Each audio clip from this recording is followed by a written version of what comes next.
remember becoming, a tenure track professor at the University of North Carolina, and I started a women's reading group through some of the women in the local churches called Inspiring Women, where we read some of this. And what I began to realize was that a lot of literature that might be questioning the achievement culture focuses on work-life balance, right? How much time are you giving to each role in your life? And there's something to be said for that.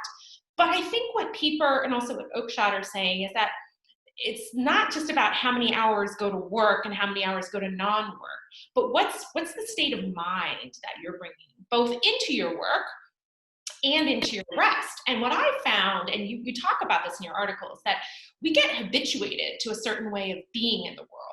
And for me, even when I would block off the time to do non-work things, it was incredibly difficult to slow down my mind because I was in overdrive most of the time.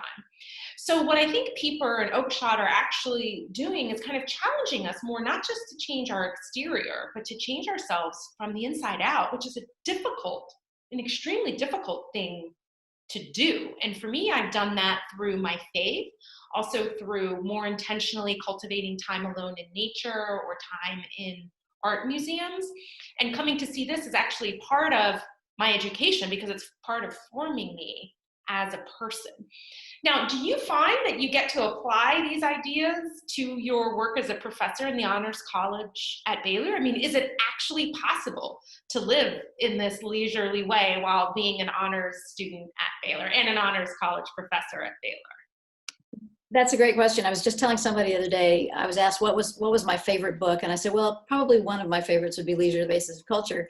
But then I remarked to him how ironic it was that I found myself rereading Leisure, the Basis of Culture in a huge hurry right before I was going to teach it in a class. And the discontinuity there struck me because what Pieper is calling for is a kind of reorientation of the soul, and it is very hard to do in the modern world.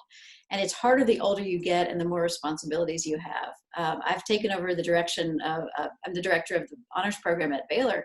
Well, what that means is in addition to teaching and all the things I normally do as a professor, I'm also worrying about where people's office is going to be located and what does the budget look like and what meeting do I have with the next group of people. So there's all this stuff that sort of encroaches on the possibility of leisure. And it is, I'm not telling anybody in this audience anything they don't know. It's very, very hard to carve out the space for a different way of being in the world because the world pushes us toward constant activity.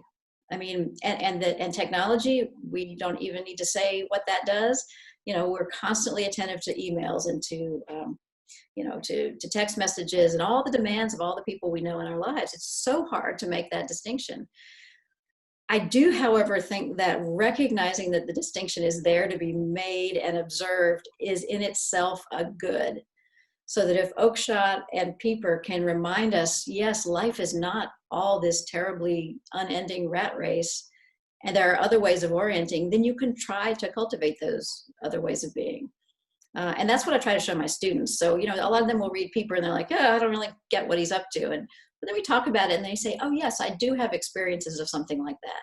So for example, I always ask them, is there anything that you do for its own sake and not for another end? And it takes them a while and they're like, well, maybe study. Well, and it comes down to the fact that they can study either for another end or the study as an end in itself. So I end up asking them, is there a class you've ever taken that you've loved but known that it wasn't going to affect your future prospect for a career? And they almost always say yes.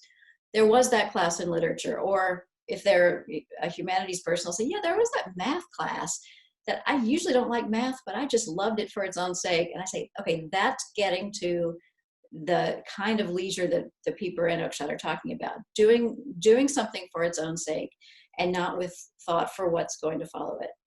Listening to music is usually that. I mean, you can listen to music for a music appreciation class because you have to have a grade, but that's not the way people mostly listen to music.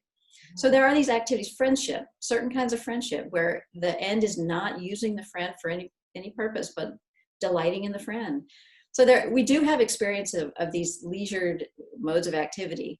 It's just that almost all of us get in this compulsive list making mode and it's very hard to get out of it.